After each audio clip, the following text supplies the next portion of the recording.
A little bit here. All right. And 3, 2, 1. Welcome to another episode of Pop Talk. We are the Pundits of Pugilism, episode number 9, coming to you on.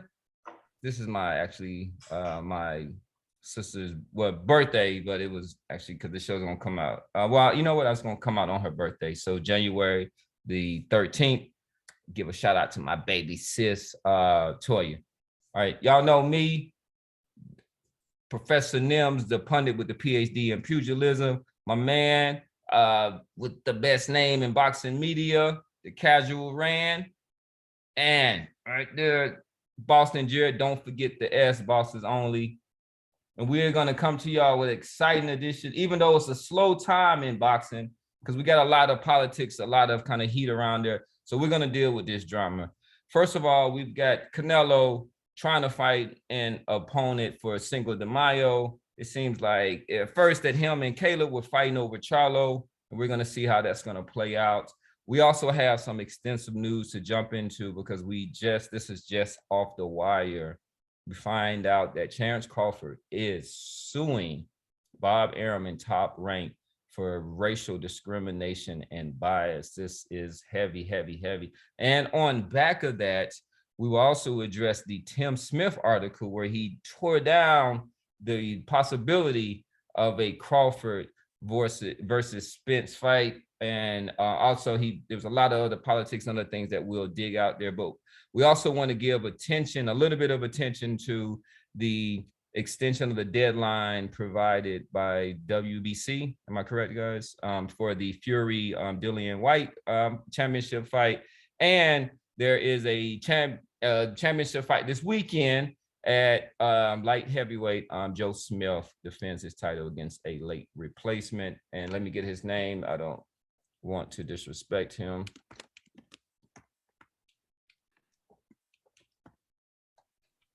Joe Smith is Steve Gafford. I knew I was gonna mess this up. So, but he gets an opportunity at a championship. All right, no more talk. Let's go ahead and jump right into it. I want to throw it to the casual ram because he was the one who came with this news. I thought it was kind of fake. I thought he had maybe typed it up himself because he had been telling me all this time that why, because he was like, well, why is he ain't got no complaints, because why is he staying with Bob Arum and doing all this? So when this kind of came through, I always expressed that there was something, he had some kind of loyalty to him, right? And then also the feeling of being the big fish in a little pond. But what do you think that this says about their history at this point? And I say you reap what you sow, man. And I've been saying this throughout the history of this show. Terrence Crawford re-signed with Bob Arum, and when he went up to 147, with the guarantee that he will fight for the 147 belt with his first fight at 147. And then after that, he was stuck. So he could have, and so Bud Crawford could have went to PBC and fight for the WBC on his first fight, but he chose. Bomac said it. Bomac said it a couple weeks ago. He's like, yo, we took the easier route, get like a guaranteed route. And with that, then he's stuck. So why sue at this point? Why at this point, right? He doesn't have to buy stuff out of the contract. Why sue? He's suing because no other promotion company wants to touch him, because they know that he's just going to lose money. He's going to lose money, and then we're going to talk about this later when we talk about the PBC trying to make the fight. But nobody, the zone doesn't want to touch him, so nobody wants to touch him. Eddie Hearn said he didn't have a fight for him. He didn't say that he wouldn't. They didn't believe in him as a commodity, although it might have been implied. But Eddie Hearn don't have nobody for him except Conor Ben. So, but yeah, there is a lot of merit to what you're saying. What about Virgil Ortiz? Isn't he on the zone? Maybe. So y'all listen to what y'all doing. Y'all saying that arguably one of the greatest 147 pounders can't fight nobody, but because there's nobody for him to fight. But that's his own. That's his own doing. He went to Arum, and this is what he got. If he would have went to BBC, when everybody was asking him when they knew he was coming up to 147, he would be he either would be the king at 147 right now, or he'd been washed up. So Randy, what specifically are you saying is his own doing? He chose and he stayed with Bob Arum. So you're saying that he is not justified in this lawsuit? Well, I don't think anybody can say. Does anybody know exactly what it is that Crawford is alleging? Exactly what I just said. Let me read the statement real quick. That Bob Arum disparaged his name, so now nobody wants to touch him. Now he's losing money. So this is from. And then he sued him for $5 million because in 2019 he was promised 2 fights and he only got 1 fight. Now so that sounds like it's got some. That's pretty empirical. So he's suing for this because he lost out on the second fight. All right, so that's the lawsuit right there. Welterweight champion Terrence Crawford filed a lawsuit Wednesday against his former promoter, Top Rank in Nevada, alleging racial bias on the part of the company's chairman Bob Arum. The suit alleges that the 90-year-old Arum continues to make racist and bigoted statements and purposefully damage the reputations of Black boxers. Crawford, who was Black, signed with Top Rank in 2011, arose to prominence winning titles in 3 weight classes on his way to worldwide recognition. He's currently ESPN's #1 welterweight and #2 pound-for-pound boxer. The suit also claims that Arum's sordid history with athletes of color, especially Black fighters, and his bias favoring white and Latina fighters is well documented and known throughout the boxing. So if it's well documented, why re-sign at 147? Yeah, that sounds like a little cap. That easier belt. He was getting a lot of money. I mean, he was getting a lot of money. He's what? He was getting a lot of money. Bob was paying him pretty well per fight. Yeah, so that, I mean, I don't want to roll into our next subject. You know what I'm saying? So for me to close my part out, he reaped what he sows. You know what I'm saying? By signing with them, you lay with the devil, and this is what you got. You know what I'm saying? Fair enough. I agree with that. I don't, based on what Cam just read, I'm not being a lawyer, but all that stuff seems very, very, very nebulous and up for interpretation. I don't know how one goes about proving any of that stuff that he's alleging. And then what he's trying to prove is historical. So all of that happened probably way before Terrence signed with Bob again. So if you knew all that stuff was happening, why would you re-sign with this guy? Well, that's because the answer is he wanted the easiest way to a belt, and he got that belt, and now he's stuck with that belt. He can go choke on. Right, but whether or not he signed with them doesn't have anything to do with the fact that Bob was out here doing what it is he's alleging. Those are 2 mutually exclusive points. Just because he re-signed with him doesn't mean that Bob isn't guilty of the stuff he's alleging. So that's just. Man, but the stuff that he alleged happened before he signed with them. The only thing that he's saying now is he brought up the stuff that PBC, he said the racist stuff like Al Heyman's going to tell Spence not to listen to the white dude and listen to him because he's his brother. You know what I'm saying? And stuff like that. He mentioned that. Okay. I wasn't thinking about that. I was thinking about the whole NBF thing, the whole no Black fighters stuff that came out. When did that soundbite come out about the no Black fighters? I can't remember. It was years ago. And in either case, I agree with a lot of what Randy's saying here. I don't think that there. I mean, so you agree with what he says, but also that the fact that there's not.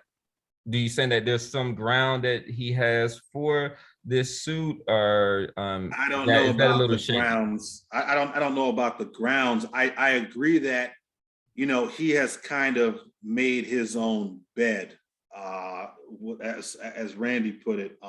He's not the most vocal guy. He doesn't have a big personality. Now, there are plenty of people who will get out there and argue and say the promoter's job is to promote. but you know, as a fighter, you can always help. You can always assist with that. And Terrence Crawford has a long history of being adversarial with really? with YouTube media people, and with the mainstream media. I mean, he's been on interviews, you know, but I don't think he did himself any favors. And the numbers are the numbers, right? The numbers are empirical. That's empirical data, right? That's stuff that Bob Arum saying that he's losing money on Terrence Crawford, while it may be disparaging, is a statement of fact that we can actually look on a piece of paper and see that he's lost money. So you look at the platforms. This dude is fighting on ESPN, the largest sports network in the nation. And doing millions of views too. Doing millions of views. I mean, dude. So he should be like right under Canelo in terms of breath when you speak boxing. I don't know about that. I mean, Canelo you undefeated boxing, beating everybody on ESPN as an ESPN fighter. Well, look at guys like Loma, and Loma's not anywhere near Canelo. I mean, Canelo is kind of is kind of an exception, just like Anthony Joshua is, where they've got these nations behind them where boxing is either the number one or the number two sport. You go to Mexico and either soccer or boxing. You go to the UK, soccer and it's boxing. Yeah. So I don't know that comparing him to Canelo is an apples to oranges. At 147, he should be way well, more. I mean, as far as like popularity and stuff, Canelo is some of those things that he is just a kind of coalescing of some factors like his look, his background, his boxing ability, and all those other things. You get a star like Canelo.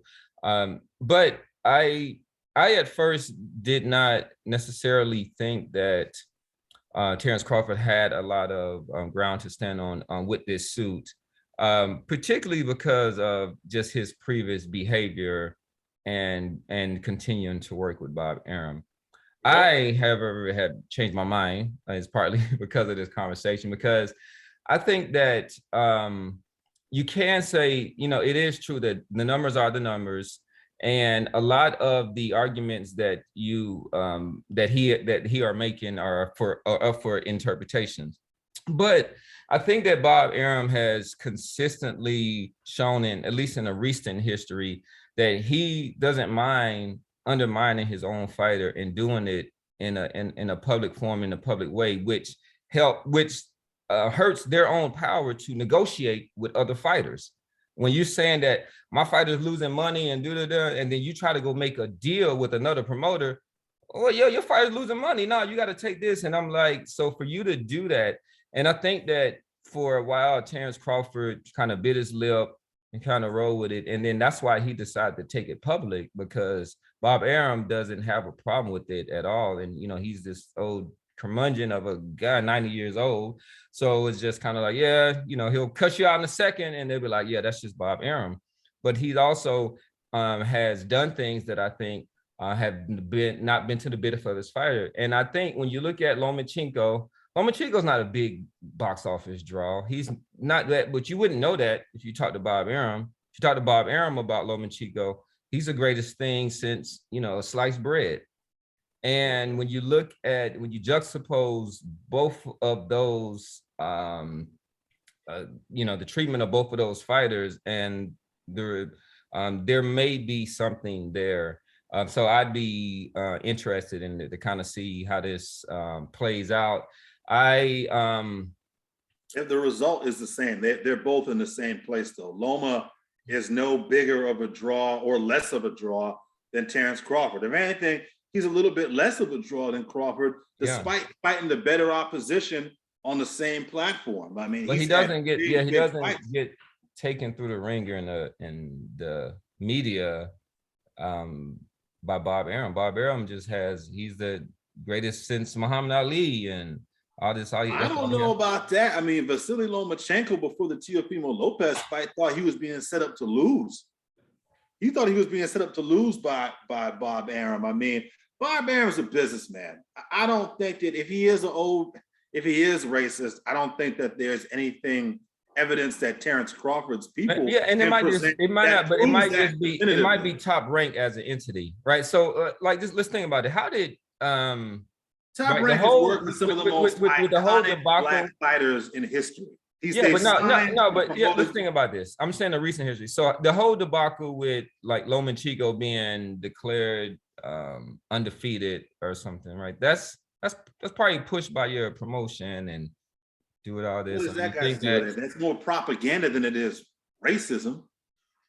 Well, not racist, but no, it's just what I'm saying is like that they're clearly behind this, this fighter, the way that they kind of promote him and do it up, even though he doesn't have this drawing power, so he doesn't kind of seem to, but maybe he does seem to make himself more available. He's learning English.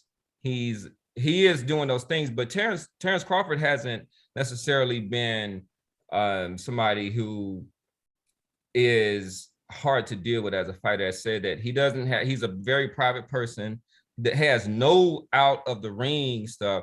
He always comes and makes weight. He's very professional, and how come that's just not enough? But it's never been enough. Look at Andre Ward. Andre Ward was a tremendous fighter. It was enough for him. I think Andre Ward has a very admirable career. Like he took. Yeah, I can't as far as a commodity. Not going to the next subject. So you know what I'm saying? It ties in with the next subject. So I'm saying here quiet. Do you want to keep how much? No. Let's go. Let's. It's a good segue. So with that said, Tim Smith recently came out with an article, and well, actually. I'll let Bosston Jarod. Could you enlighten us? So this also has to deal with Terrence Crawford, Spence, and kind of PBC as a whole.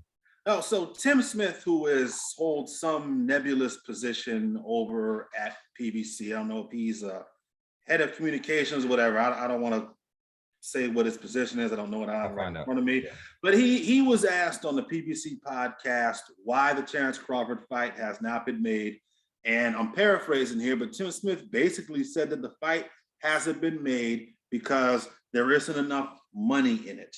I think he went on to say that Terrence Crawford has not been built adequately. He's not a pay-per-view draw.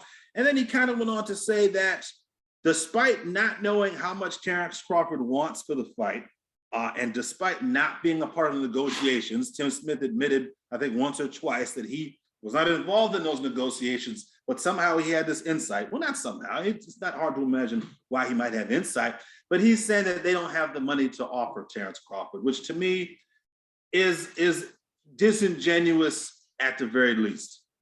And it goes back to this narrative that Errol Spence started years ago when it came to cleaning up his side of the street.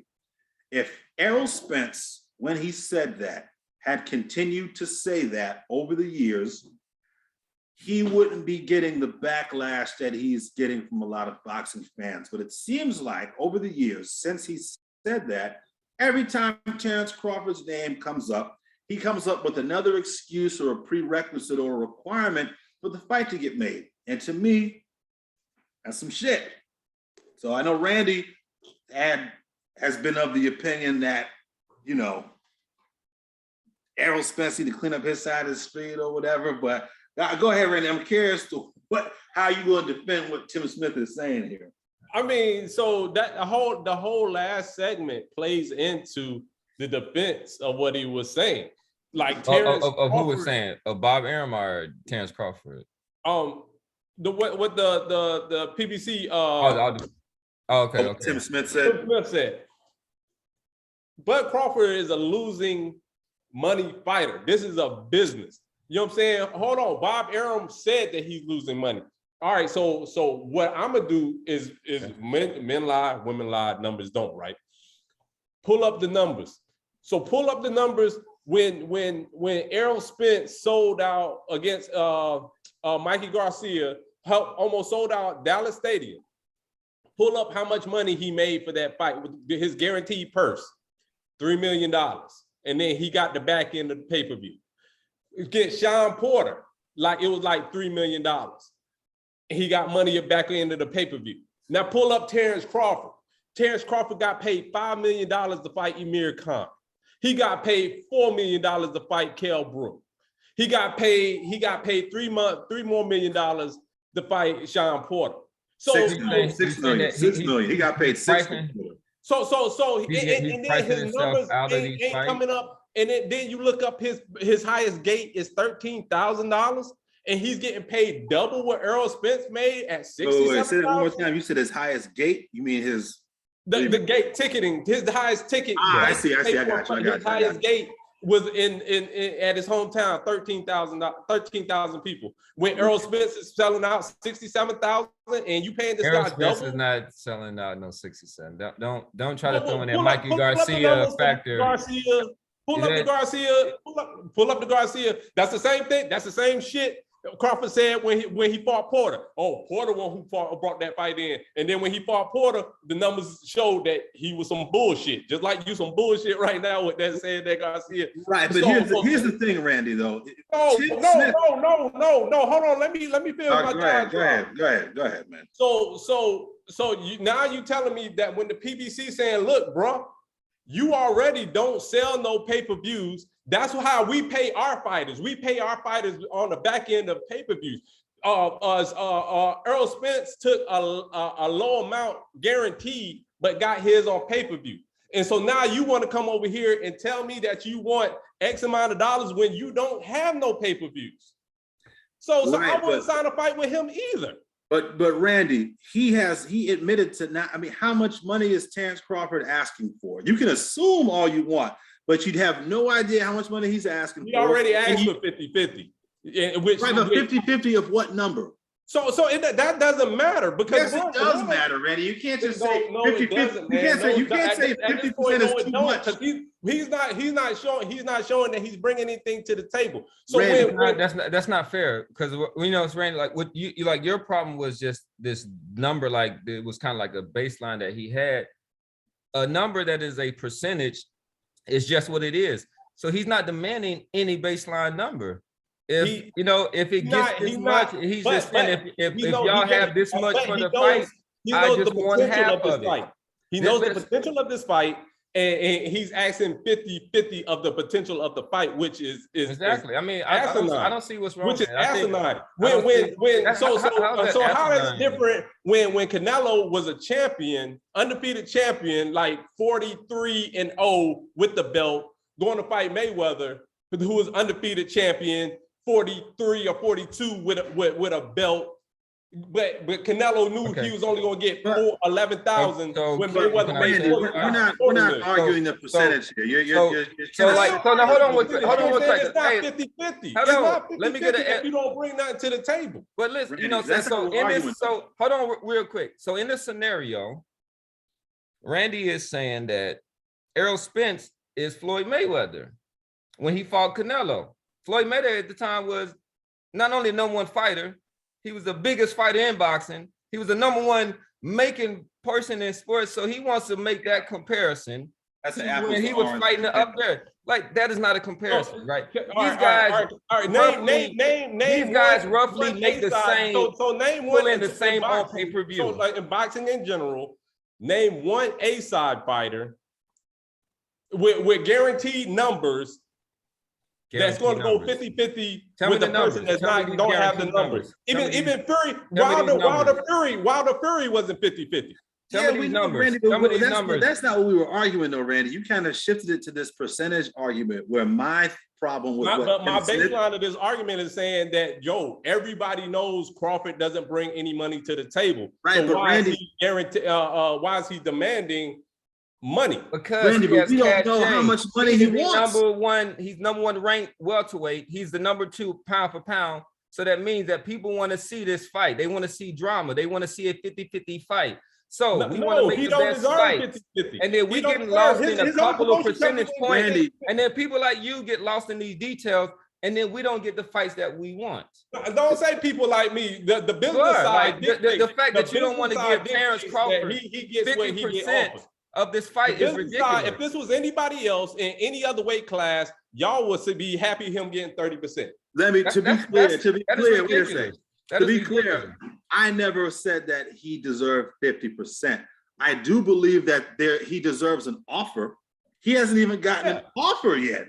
That's what my position is. If you're Tim Smith, you're saying the fight can't be made because we can't pay him.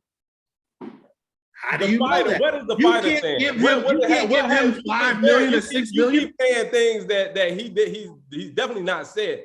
He has said that. You pull it up. Spence knew he got Ugas. That makes sense. It makes sense for a PBC fighter to fight another PBC champion versus champion. That makes sense. Okay.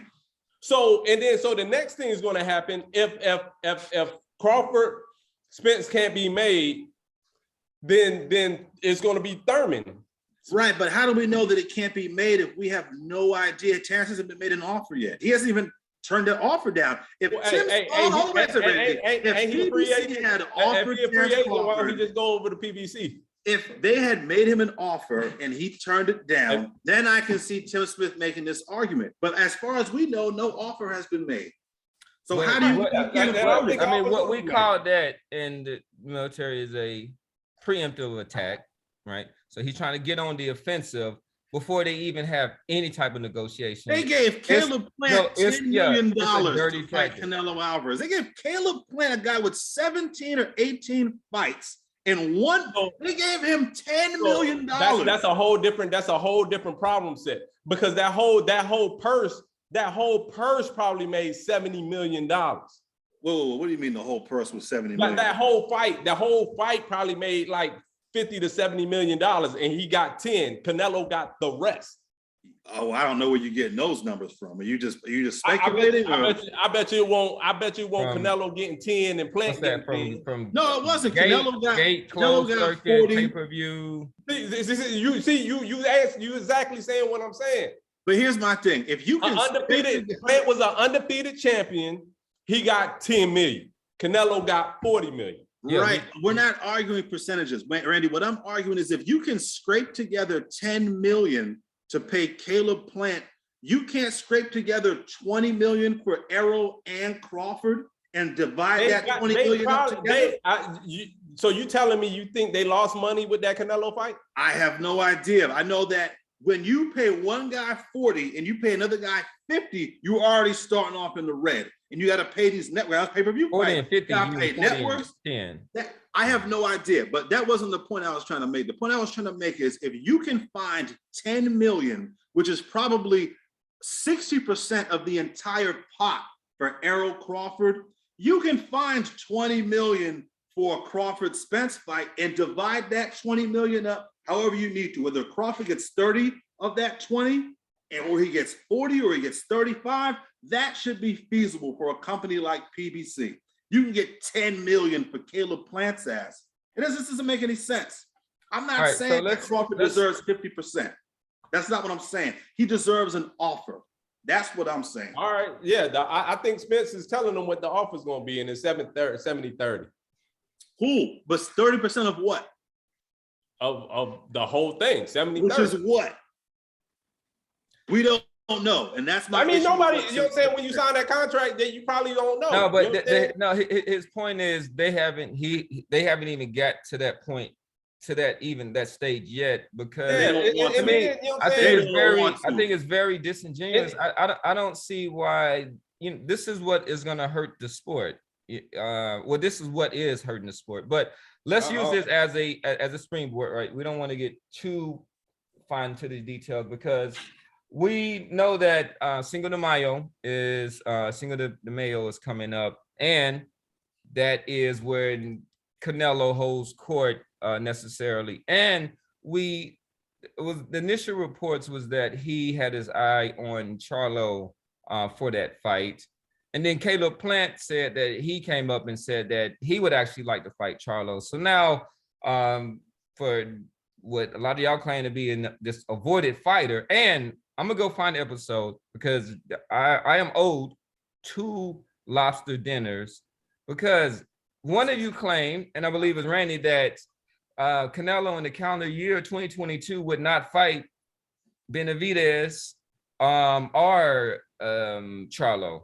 And then Bosston Jarod came and threw and increased my odds and said that he wouldn't fight Beterbiev, Benavidez, or Charlo.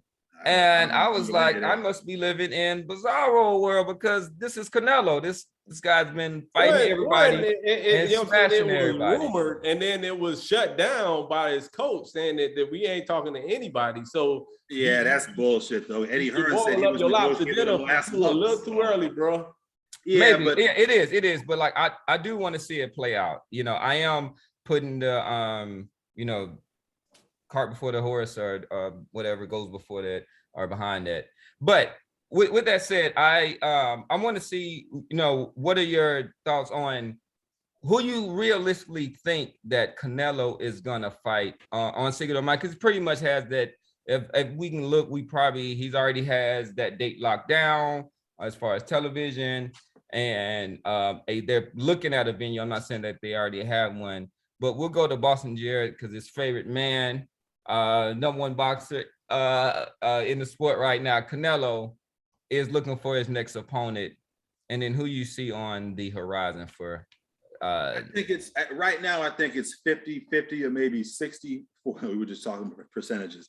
I think it probably 60-40. I think Charlo's got either a 60, maybe 45% chance of getting the fight. And that number increases. I think that was intentionally leaked. I think the Charlo negotiations were intentionally leaked to the media to sort of gauge public interest. And I think that they got their answer. I mean, people ran with that story and it was all over the place in less than 24 hours. I do not think that the Makabu fight or the Mchunu fight, I don't think that interests anybody. And because of that, I think that networks are going to be a lot less likely to want to pay Canelo what he wants for a fight like that. Remember, Canelo's coming off of a career high purse, I believe. First time back on pay-per-view in many, many years. He got $40 million up front for the Caleb Plant fight, and I'm sure there was plenty of back-end revenue negotiated. Ain't no way anybody is paying his ass $40 million to fight Makabu or Mchunu. Makabu is a Don King fighter. I don't know what network Don King is affiliated with. I don't see the guys at DAZN paying anywhere close to that for that fight. And when you're a guy who's fought for that much money before, it's tough to want to go backwards. With Charlo, you get to fight in Texas. Charlo can bring his fans out and Canelo brings his fans out. You get black versus Mexican on a Mexican holiday. That by itself is gonna sell a lot. Also, strategically speaking, you get to bring Charlo up from 160 to 168, which might not work in Canelo's favor, but we can get to that later. And you're picking a guy in Charlo who has not fought the same level of opposition that you've been fighting your last several fights. And Charlo hasn't, since the Derevianchenko fight, hasn't looked good. I don't know if he's fought twice since then or once, but his last outing against Montiel, he did not look good. So I think that I like Charlo. I still think Canelo and his people would rather fight Makabu, but I think they're going to be kind of pressured into eventually taking the Charlo fight. Yeah, I agree, but it's not because of lack of trying. If it wasn't for Makabu having to defend his title against his mandatory, I think it definitely been Makabu. But I think, if like you said, Canelo loves taking over a Cinco de Mayo, so it doesn't line up for Makabu. But I honestly think that his next fight, we don't see on the board yet. I don't think he's gonna fight Charlo. Well, it does line up because remember, Makabu is defending here in a couple weeks. I mean, he fought. But it's not guaranteed he's gonna win either. So if he get knocked out, right, then you just fight him. Canelo gonna fight the person that knocked him out? Why not? It's not like Makabu that weight class. It's not like Makabu is more famous than Mchunu. I mean, why not? Yeah, it depends on how he loses. If he get demolished, no, it doesn't matter. Like if he gets demolished, I'm sorry. If he gets demolished, then that guy, you can make him this monster that he's gonna go and conquer. It's just the belt. It's just the history. It doesn't. Who is McAdoo? I've never seen. Yeah, he's going after his belt, but he has to go up in weight, and you know what I'm saying. Those shit. I don't want to get hit by those bigger guys. Well, he's going to a make-believe weight too. I think for our listeners, it behooves us to point that out. That 190 pounds is not the cruiserweight limit. You know. Well, The I mean, they WBC didn't. I mean, yeah. I mean, they didn't official. I guess was that official that they were going to fight at that? Yeah, the WBC, who was sanctioning the fight, McAdoo is the WBC belt holder.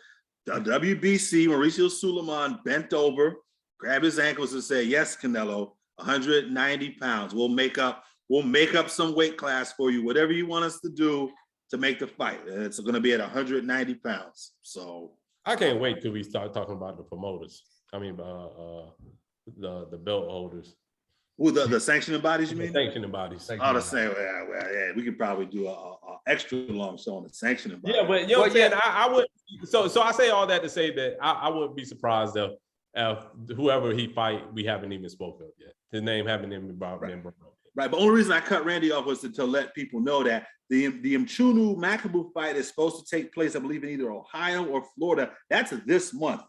Canelo has fought Kovalev off of like a 6-week turnaround, and I believe he fought Callum Smith off of a 6 or 8 week turnaround. So we got January, February, March, April. We got 12 weeks in between now and Cinco de Mayo for that fight. That's more than enough time for that cruiserweight fight to get made. So, you know, people took that Charlo and ran with it. I think it's still, like Randy said, it's still pretty plausible that fight gets made. It's doable. It's plenty of time for promotion and all that stuff. But I don't know who is going to pick that fight up.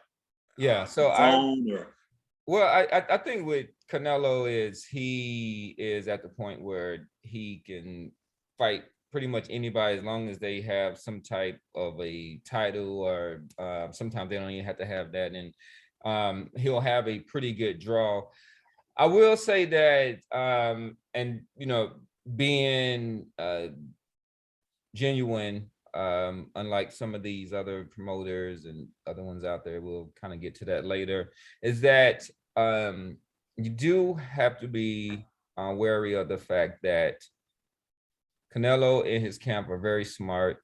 And even if they do plan on taking that fight with McAdoo, or even something at maybe 175, they know that they can get in front of the narrative by putting dangling a Charlo fight out there, which they know, which has already generated a lot of buzz on like social media. Like if you type in Canelo, like I think the first name that come up is Charlo. That just tells you how much buzz that's getting around there.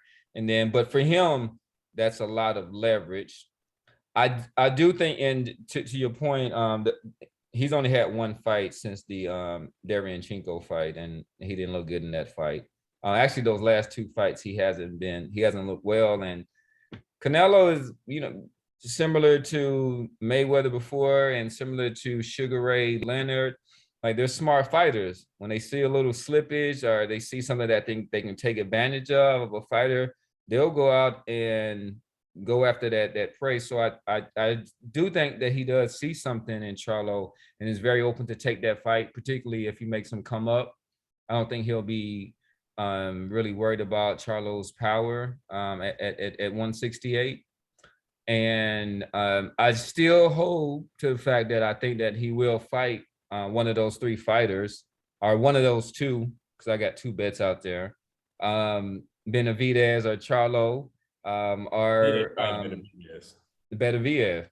Yeah. Well, I think that he may surprise you, because sometimes Mayweather, because I remember when people were saying that Mayweather wasn't going to fight Canelo.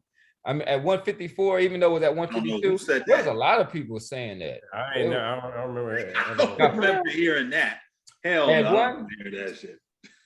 And then, so what the problem is with this, and you mentioned that the problem with boxing was like the Crawford Spence not fighting, but I think one of the bigger problems is now You know what I'm saying? It's not Canelo's fault, but you know what I'm saying? Now he's a product of the Mayweatherism. Like now he's so high on the perch that the rest of these fighters are sitting out like with their hand out, like, please choose me, instead of fighting each other.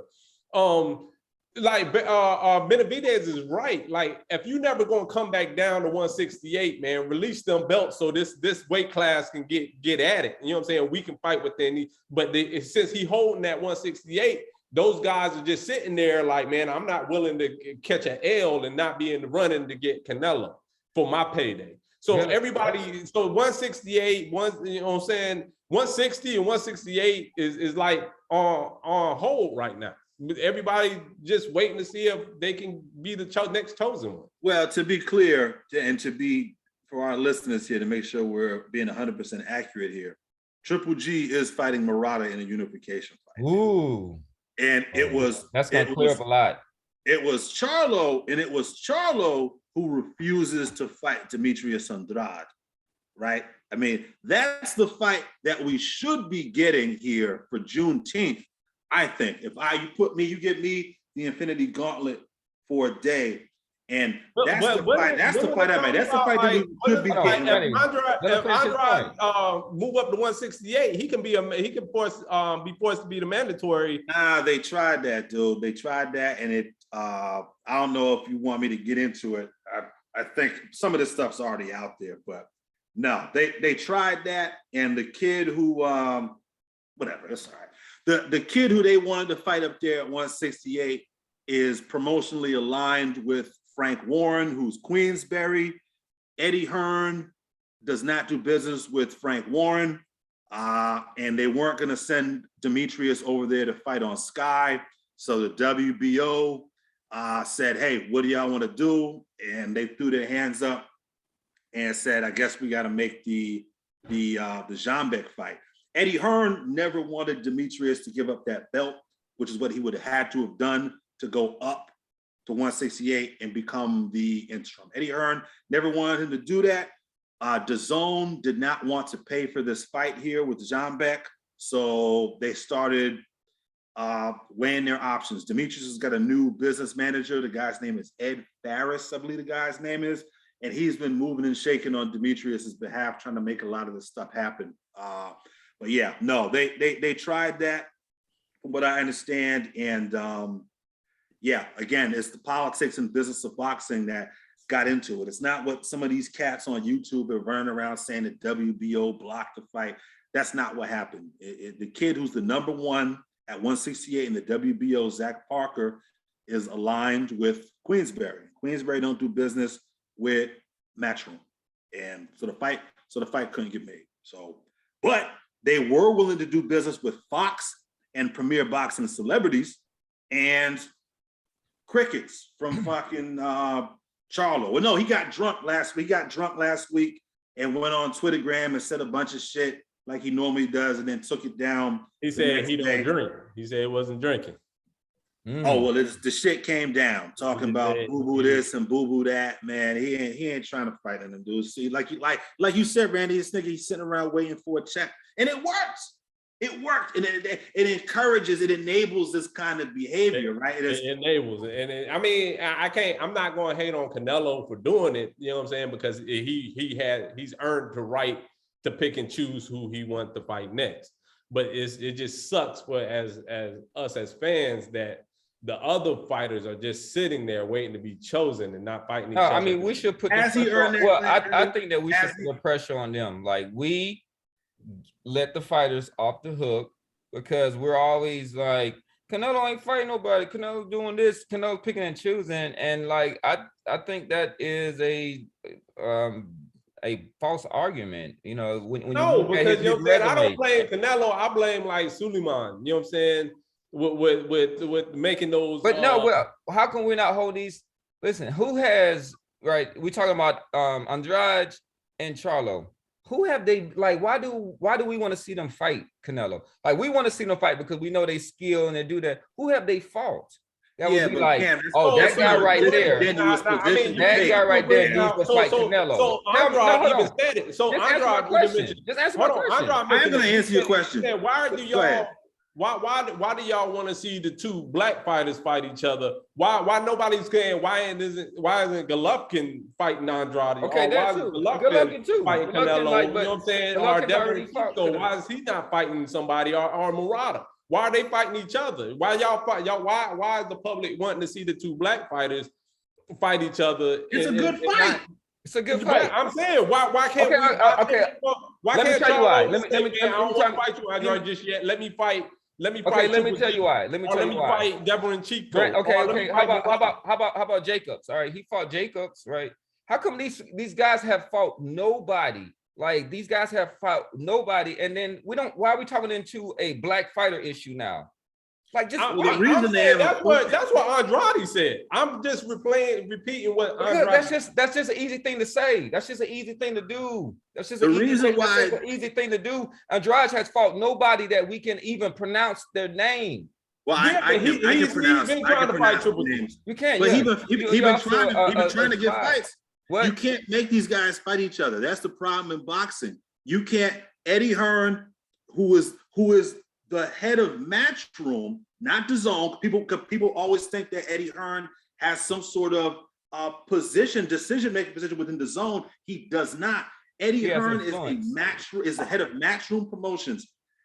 Triple G, who has some sort of power or blackmail information on somebody, refuses to fight Demetrius.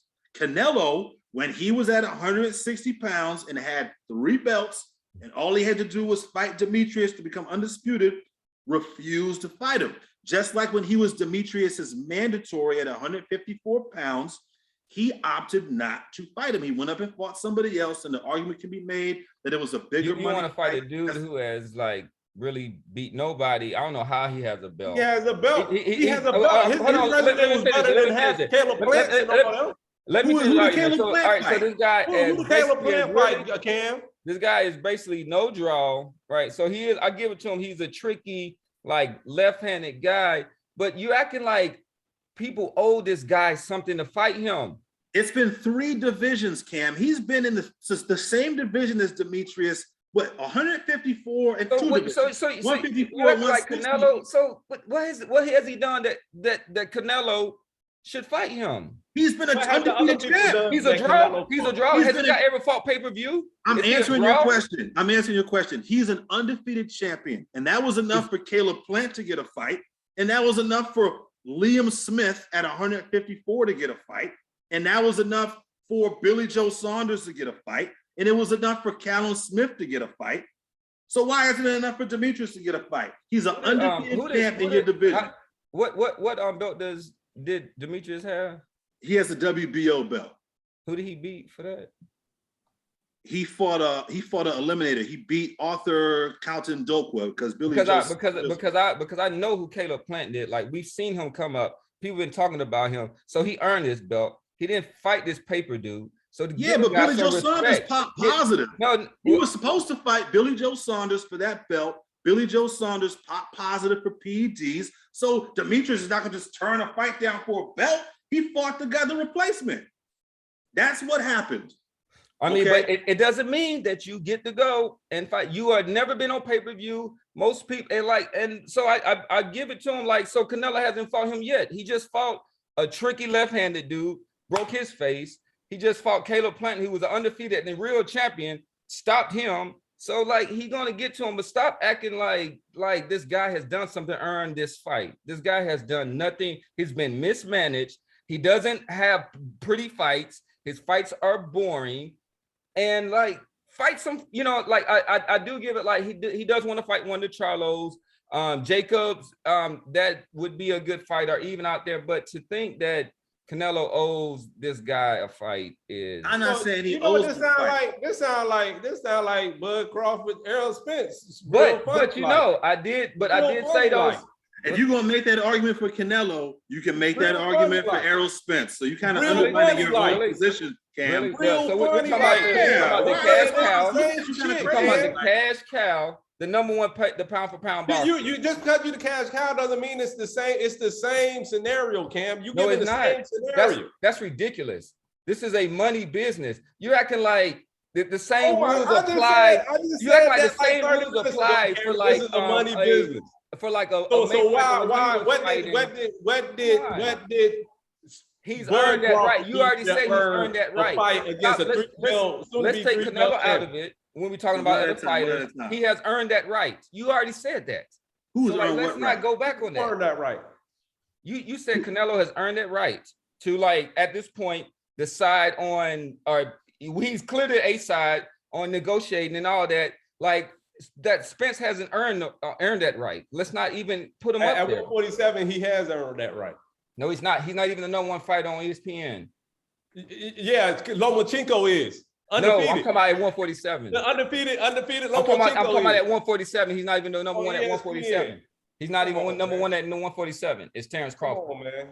So That's if not me, Charlo, that's him. my position is this: if you're saying that Demetrius hasn't done anything to earn a shot, my question for you is, what did Caleb Plant do to earn a shot? I told you he beat so this was in 19 the January, actually almost 2 years ago, January 13th, he beat Kuzgaske for the IBF. He beat Uzcategui, who was not even the real champ. Uzcategui got elevated for that belt after James DeGale vacated to go fight Chris Eubanks. So Uzcategui didn't beat nobody for that belt. He got elevated, and then Caleb Plant, who was a great white height, was put in a position to fight Uzcategui, who's lost to Matt Korobov, who's lost what, 2 or 3 times.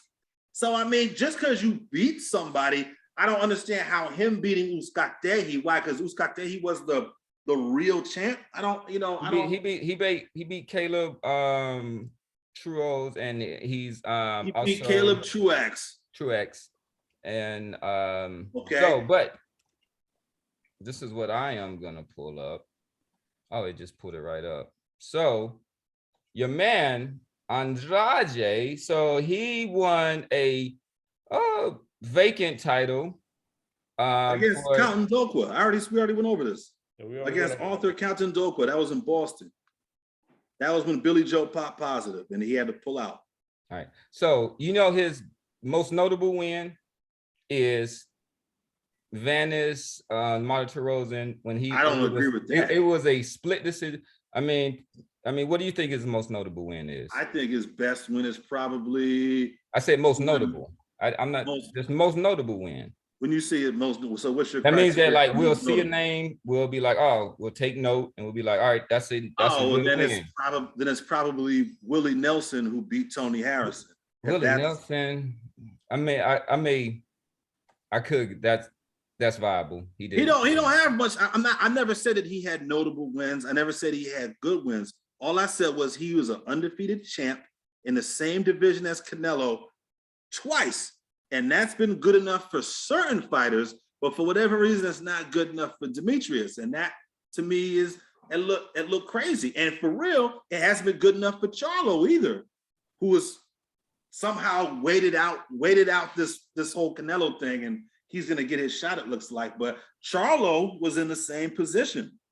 Charlo couldn't get the fight. Charlo was his mandatory. And then the WBC went and made up a belt so he didn't have to fight him. I mean, like, I don't understand, man. We got to be objective when it comes to this guy, man. I know y'all think that's some the hater. bullshit. I mean, so he should just fight all the killers, all the murderers, even though that is ridiculous when they might have one notable fighter on there, and then you get mad at this guy when you could go down. Here's a murderer's row that we know, and then you get mad at the one guy. He'd be like, there ain't no murderer's row. What murderer's row has So Cameron, when was the last 50-50 fight? Or there was a question. Triple G, Brandon Jacobs. I mean, come on. Triple G. Brandon Jacobs. I mean, come on. Danny Jacobs. Jacobs. That was what, 3 years ago, though? I mean, I wouldn't say Kovalev, but I mean, like, guys, I mean, those are still, and I can once we open it up, it's that's what I said. He did his work, and now he's Mayweather. I mean, come on, that's a murderer's row. Yeah, that's over the course of of his career. 7 years. That's over the course of a career. That's what we're talking about. Right. No, nobody's saying he hasn't fought tougher fights. He's arguably got the one of the best resumes in boxing. Again, my position is, how come these two guys, for whatever reason, can't get the fight? But other guys, my point is they haven't done anything. They haven't done anything. And Charlo does. They haven't done anything. They haven't. But what did Plant do? What did Billy Joe Saunders do? Who the three guys? Billy Joe Saunders was a huge draw. He was a huge for the Billy Joe was a huge draw. Are you serious? This guy has are you serious? This guy's not a huge draw in England? No, he's not. Oh my God. Draw in England. No, he's not. Okay. The fight wasn't even in England. The fight was here. It wasn't, but I'm saying there's a lot of money there because he has a whole nation island. But all right, so with that said, it wasn't on pay-per-view. We do need to kind of bring it in. Joe Smith is fighting this weekend. So he had a late replacement, right? So his original opponent, Caleb Johnson, came down with COVID. All right, so the Miracron is real. So he had a step-up opponent, which is, I'm gonna mess up his name again, but I'm gonna try it out. It is Jarod, and doesn't have any notable wins or opponents. He's given credit if he can just come in and make weight and give us a fight, our first championship fight of the, well, actually it'll be our second one. Well, actually, because that wasn't a championship fight. I'm thinking about the Luis Ortiz fight that was on New Year's Day. But his record is 18-2 with 2 losses. He's been knocked out once. He has 12 knockouts. Scouring his box rec. Doesn't look like too much, but he has won his last 1, 2, 3, 4, 5, 6 fights by. What's that again? You talking about Joe Smith?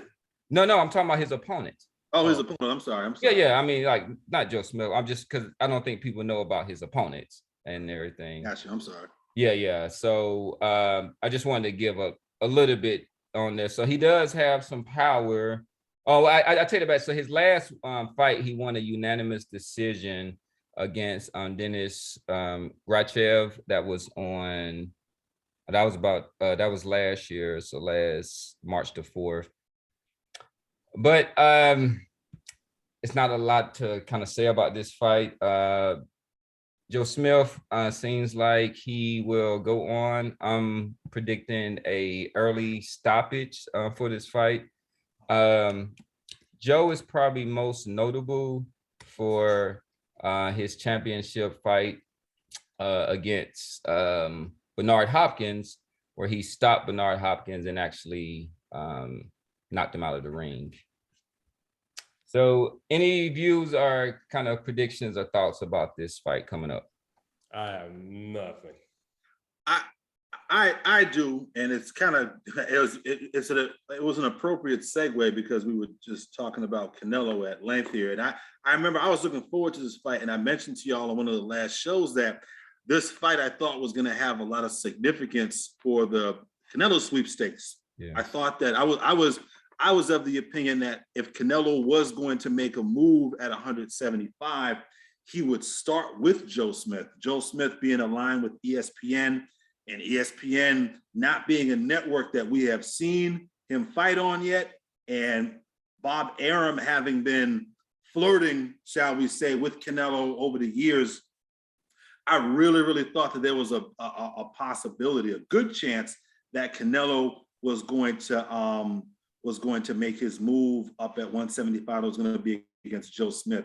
And that can still happen. I mean, the Joe Smith fight is going to happen before the M'Baku fight, or the M'Baku Mchunu fight. So now the other side to that is Anthony Yarde has reemerged into the equation, and Anthony Yarde and his people are adamant about enforcing their mandatory shot at whoever wins this Joe Smith Jarod fight. So Yeah. I wouldn't mind seeing that. With the Joe Smith. I want to give a round. I want to, so I'm gonna say he's 4th round knockout.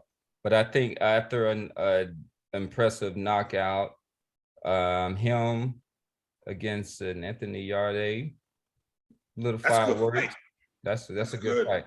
That's a good fight. That's a good fight. I don't now again with the WBO, because I believe Joe Smith holds that WBO belt. You do. The WBO being one of the more, I don't want to call them reputable, but they do adhere to their own rules. Canelo, I believe, would have to fight Anthony Yarde in order to get his shot at Joe Smith. I don't believe he'd be able to go up to 175 and fight Joe Smith directly. Kind of circumvent. Well, I think that, Canelo's kind of the bell, so I think that he'll fight. I mean, it will, but I mean, if he does, if he's out to collect belts, then that's a kind of a moot point. Right, but he'd have to pay Anthony Yarde step aside money though. He per the WBO's rules, he can't just go up and fight him. He'd have to fight Anthony Yarde in order to fight Joe Smith. And I don't think he want no problems with Anthony Yarde. I don't think that out there. So yeah. All right, the casual ran. Any thoughts? And we'll end with your prediction on this fight. I mean, I'm not really impressed with the fight. I mean, I think Joe Smith's going to win decisively. I don't know, man. I think, you know what I'm saying, at 175, man, you know what I'm saying, with better BF and Bivol there, you know what I'm saying, there's some exciting fights to be made. And I just don't want to see Canelo just slide up in there and try to cherry pick a champion out like he's been doing. It's going to be tough for him to do that. These boys at 175, they ain't no Kovalevs sitting around no more. I mean, Better Biev is a righteous Muslim 36. He's not some alcoholic. I mean, this guy's in good shape. Talking about the arm puncher? I'm talking about the arm puncher with the best knockout rate in all of boxing. Oh, yeah. I'm talking about him. We can build up a record. We can. I mean, we can, but this guy has fought in 19 fights. He's got some pedigree. I mean, he's got some he has some background in some. I mean, he beat amateur pedigree. He beat Vosdick into retirement. He just. I think that Canelo can stop him though. I think he's too wide open but I mean, I haven't really seen him really. Man, I've seen him cracked a few times. He's not too easy to find. But all right, with that said, we are coming up. We are right at our hour. We want to thank y'all for another episode. We are getting close to the double digits. Maybe we do a little something to kind of like celebrate this. But once again, I'm Professor Nims, a pundit with a PhD in pugilism. I want to give a shout out to my man, the Casual Ran, and Bosston Jarod, and we are doing the show without Coach Dave tonight. He had some duties. He's like working with the kids and some other things which we all are part of, doing that and always giving back. But he will be back with us next week. And I want to give a shout out to my Bulldogs. You know it, and I also got this Bulldog shirt right here because I'm just Bulldog out and everything like that. So that's one of my alma maters. So give a shout out. We finally got that monkey off our back and beat Alabama. I think I'm coming to collect. I'm coming to collect. I don't even remember who I bet, but I'm coming to collect. Yeah, it's another imaginary bet. Another imaginary bet, man. Another bet. You just all right. All right. We appreciate peace, man. y'all. Peace. All right, peace out. Pop Talk. We out. Remember, like and subscribe.